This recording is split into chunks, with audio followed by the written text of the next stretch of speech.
అందరూ ఎలా ఉండారో తెలీదు కానీ కొంతమంది వాళ్ళ లైఫ్లో ప్రేమకి సిన్సియర్గా ఉందామని అనుకున్నప్పుడే ఏదో ఒకటి జరుగుతుంది.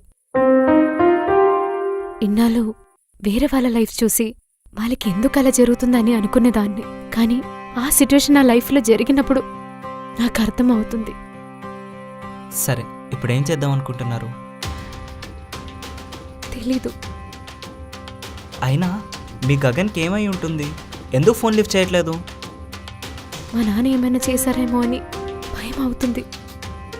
దానికి ఏమైనా అయిందంటే హే కూల్, ఏం కాదు, నేను చూసుకుంటాను. మనం రేపు వెళ్ళి గగన్ ఎక్కడున్నాడో వెతుకుదాం. ప్లీజ్ మీరు ఏడవకండి. నిజంగా? ఆ.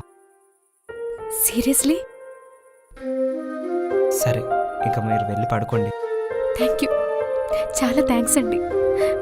Thank you so much.